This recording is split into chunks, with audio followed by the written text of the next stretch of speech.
पाकिशा एक ऐसी पाक रस्म है जो हमें मसीह के दुखों, उसकी मौत, उसके जी उठने और उसकी शानदार दूसरी आमद की याद दिलाती है।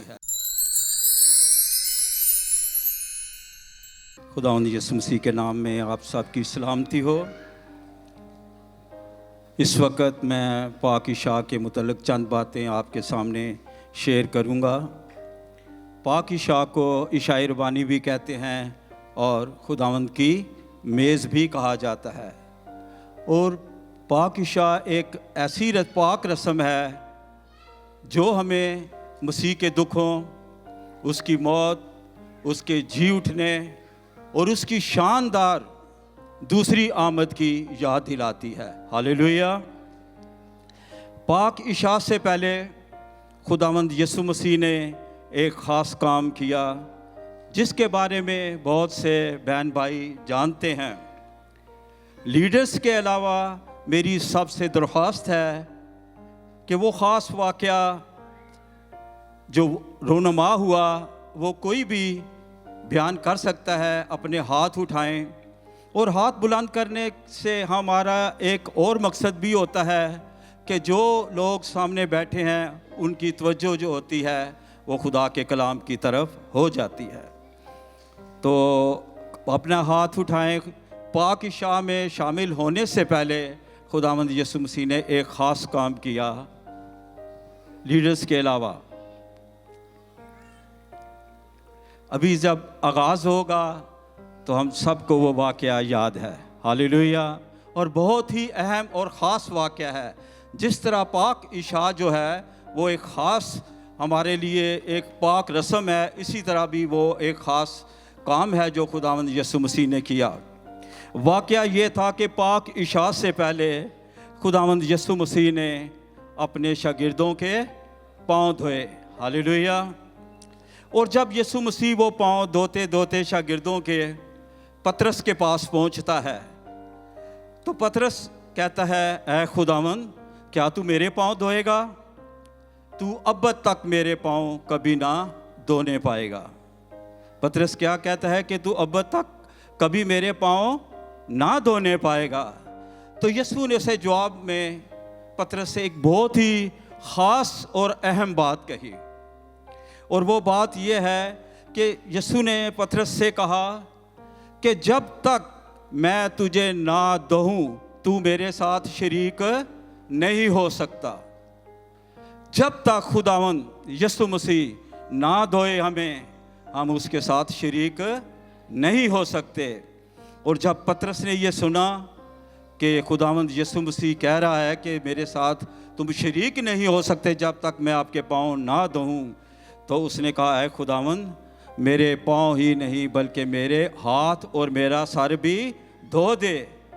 यीशु ने पतरस से कहा, जो नहा चुका उसको पाँव के सिवा किसी और कुछ धोने की ज़रूरत नहीं।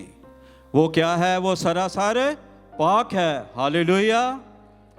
जब हम खुदावंद यीशु मसीह के नाम में पाक पानी का बपतिस्मा लेते हैं, नहाए जाते हैं पाक रूह से, तो फिर खुदा हमें पाक करता है।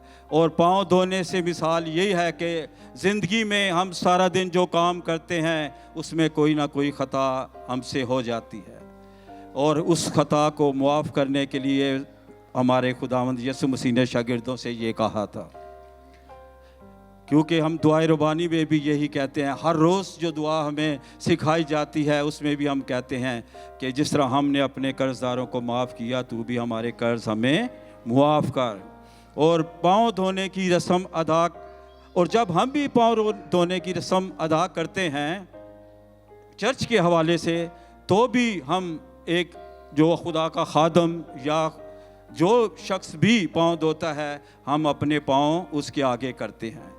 और अगर हम अपने पाँव उस पाँव धोने वाले के आगे ना करें तो क्या हमारे पाँव साफ़ हो सकेंगे, धोए जाएंगे? नहीं। इसी तरह खुदा चाहता है कि जब हम उसके हजूर में आते हैं तो हम उसके हजूर में अपने आप को ढेलें ताकि वो हमें धोए, ताकि हम पाक साफ हो जाएं।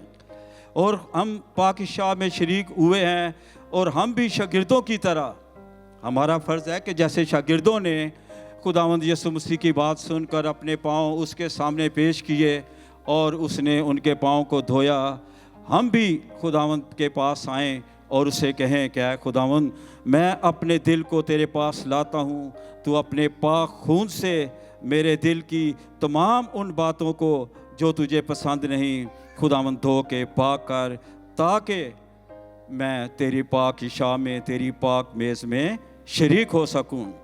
और हम ये भी जानते हैं कि खुदावंद के का लहू जो है, उसका जो खून है, वो जो बहा है, वो पाक भरे का है और वो पाक है और चाहता है कि हम भी उसके साथ पाक ठहरें। और पाक इशा में जो हम रोटी इस्तेमाल करते हैं, लेते हैं खुदावंद यीशु मसीह के से, तो वो लिखा रोटी हमें मसीह के बदन को, तोड़े हुए बदन की याद दिलाती है। जो रोटी हम पाक इशा की लेते हैं खुदा की मेज़ से, वो हमें यीशु मसीह के टूटे हुए बदन की याद दिलाती है। और जो शीरा हम पीते हैं वो उसके बेऐब खून की हमें याद दिलाता है, क्योंकि खुदावंद यीशु मसीह ने कहा कि मेरी यादगारी में यही किया करो। मैं पाक रूह की रहनुमाई से आपसे इल्तमास करता हूँ। ये खुदा जानता है कि खुदा चाहता है, और मैं पाक रूह की रहनुमाई से कहता हूँ कि इस वक्त खुदा बाप हम सबसे बहुत खुश है। इस वक्त खुदा बाप हमसे बहुत खुश है। किस लिए खुश है? इसलिए कि हम उसके प्यारे बेटे खुदावंद यीशु मसीह की सलीबी मौत और उसके फरमान की फरमाबरदारी में पाक इशा में शरीक हुए हैं। हालेलुया, बुलंद आवाज़ से हालेलुया, हालेलुया। क्योंकि जब हम मसीह के खुदावंद यीशु खुदा बाप के प्यारे बेटे की सलीबी मौत और उसके फरमान की फरमाबरदारी करते हैं, जो उसने कहा कि मेरी यादगारी में यही किया करो, तो खुदा बाप यकीनन खुश होता है। और हम सब का ये ईमान है कि खुदा बाप हमारे दरमियान में मौजूद है। हालेलुया। और वो हमें देख रहा है, वो हमें सुन रहा है, हम उसका शुक्र करते हैं। और जो उसके बदन और खून में शरीक होते हैं, वो उन्हें अकलाम के मुताबिक आखिरी दिन ज़िंदा करेगा और अपनी बादशाही में शामिल करेगा। हालेलुया। और ये बात भी हमें एक बात ख़ास याद रखनी है कि हम सब बहुत ही खुश नसीब हैं। क्या है? हम सब बहुत ही खुश नसीब हैं जो यहाँ पर उसके हजूर में आए और उसकी पाक इशा में शरीक होने को हैं। हम जानते हैं कि खुदा ने हमें आज़ाद किया है, कि हम आज़ाद हैं। और हम देखते हैं कि इब्तदाई कलीसिया में तो यही असूल था कि वो पाक इशा में शामिल होते थे। लेकिन ये तारीख़ बताती है कि 16वीं सदी में एक ऐसा दौर भी आया जिसमें पानी के बपतिस्मा और पाक शिराकत में शामिल होने पर सख्त पाबंदी थी। और जो कोई इन पाक रसूमात में शामिल होता, उन्हें तलवार से कत्ल कर दिया जाता था। और ये हकीकत है, हिस्ट्री है। इसलिए खुदा के रूह ने बताया कि हम खुश नसीब हैं कि हमारे लिए ये आज़ादी है। आज कोई पाबंदी नहीं है, हम पानी का बपतिस्मा ले सकते हैं, गोते का, हम उसके पाक इशा में शामिल हो सकते हैं। और जो कोई बपतिस्मा और पाक इशा में शामिल होता और उन रसूमात में शामिल होता, उन्हें वो कत्ल करते। और इसमें बेशुमार लोगों का जिक्र है कि उन्हें कत्ल किया गया। उन्होंने अपनी जानें जो थी खुदावंद यीशु मसीह के नाम पर इन पाक इशा में शामिल होने की खातिर जाने कुर्बान की। तो वाकई हम खुश नसीब हैं। ये खुदा का हम पर फजल है कि हम उसके आज़ादी से उसके खून और उसके बदन में शामिल हो सकते हैं। फिर हम देखते हैं इमाल में की किताब में कि लिखा है कि जो लोग थे तौबा करते, वो शागिर्दों से तालीम पाते, रिफाकत रखते, रोटी तोड़ते और दुआ में मशगूल रहते थे। ये कलीसिया का एक इब्तदाई कलीसिया का एक असूल था। और इसमें हम देखते हैं कि 4 असूल बताए गए हैं। नंबर 1 है कि हमें तालीम पाना है खुदावंद के खादमों से, उसके घर में आकर। फिर क्या करना है? उसके बाद हमने रिफाकत रखनी है। फिर रोटी तोड़ना, और चौथा जो है वो दुआ करना है। तो हम देखते हैं कि जो पहले नंबर पे है तालीम देना, तालीम पाना, तालीम देना। अगर हम तालीम पाते हैं तो बाकी जो 3 असूल हैं फिर हम उस पर आसानी से अमल कर सकते हैं। कि जब हम तालीम पाते हैं रफ़ाकत के तलक से तो फिर हम रफ़ाकत में शरीक होते हैं, और जब हम तालीम पाते हैं रोटी तोड़ने के मुतल्लक तो फिर हम रोटी तोड़ने में पाक इशा में शरीक होते हैं। और जब हम दुआ के मुतल्लक खुदावंद के पाक कलाम में से तालीम पाते हैं तो फिर हम दुआ में मशगूल रहते हैं। हालेलुया। बल्कि बाकायदा दुआ में मशगूल रहते हैं। इमसाल की किताब में लिखा है कि फरमान जो है वो चिराग है। फरमान क्या है? चिराग है। यानी कि खुदा की बातें जो हैं, फरमान चिराग है, और जो तालीम है वो नूर है। ये हमारे हाथ में जो है ये खुदा का फरमान है, इसमें नूर है, इसमें तालीम है। हालेलुया। और जब हम इस तालीम को अपने दिल में ले लेते हैं तो फिर क्या होता है कि वो तालीम क्या है? नूर है, रोशनी है। तो फिर हमारे दिल जो हैं वो खुदावंद के पाक कलाम से रोशन हो जाते हैं। हालेलुया।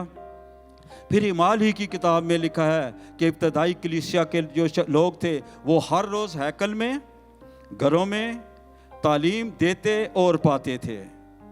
और मैं खुदा का शुक्रगुजार हूँ कि SOG चर्च के भाई बहन, बेटे बेटियाँ इबादत खाना में भी और घरों में भी बाकायदगी से मसीह की तालीम को सुनते और सुनाते हैं। हालेलुया।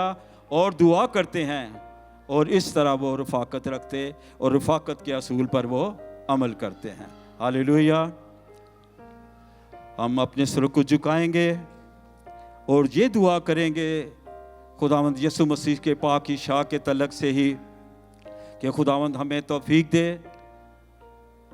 कि जैसे उसने अपने शागिर्दों के पाँव की गर्द को पानी से धोकर साफ़ किया, वैसे ही इस वक्त वो हमारे दिलों को अपने पाक खून से धोए और साफ़ करे, और हमारी वो तमाम ख़ताएँ और गलतियाँ जो हमसे सरज़द हो जाती हैं अपने पाक खून से पाक करके हमें अपनी पाक मेज़ में शरीक करे और अपने साथ शरीक करे। हालेलुया। हालेलुया। खुदावंद के पाक कलाम का पढ़ा और सुना जाना हम सब के लिए बाइस बरकत हो। आमीन। थोड़ी देर के लिए हम दुआ करेंगे और खुदावंद के हजूर में फिर ऐसे ही दुआ करेंगे जैसे शागिर्द मसीह के पास आए और उन्होंने अपना आप पेश किया और खुदा ने उन्हें दो का पाक साफ किया। आज हम भी खुदावंद के सामने अपने दिलों को पेश करें ताकि हमारे दिल में जो भी गलती खताएं हैं खुदा धोकर अपने पाक खून से पाक करे ताकि हम उसकी पाक मेज़ में शरीक हो सकें। आइए अपने सरों को झुकाएं और सब ये दुआ अपने अपने दिलों में ज़रूर करें खुदावंद से, क्योंकि उसकी मेज़ पाक है और हमें पाकीज़गी की हालत में पाक होकर उसके खून से उसमें शामिल होना हमारे खुदा को पसंद है। मेहरबान आसमानी बाप, हम सब तेरी हजूरी में झुकते, हमने तेरी आवाज़ को, तेरे कलाम को सुना, हम शुक्र करते। और खुदावंद खुदा हम अपने दिलों को तेरे कदमों में खुदावंद उड़ेलते हैं और तू हमारे दिलों को जानता है, तू हमारे कामों को जानता है, तू हमारे ख्यालों को जानता है। आसमानी बाप, जो बातें जो काम आई खुदावंद खुदा हमारी ज़िंदगी में हमसे सरज़द हो जाते हैं जो तुझे पसंद नहीं, तो आसमानी बाप हम तेरे बेटे यीशु के खून में खुदावंद खुदा दुआ करते हैं कि उस खून से पाक कर, ताकि हम सब पाक और साफ़ होकर खुदावंद खुदा तेरी पाक मेज़ में शरीक हों। मसीह यीशु के वसीला से ये दुआ मांगते हैं। आमीन। खुदावंद आपको बरकत दे।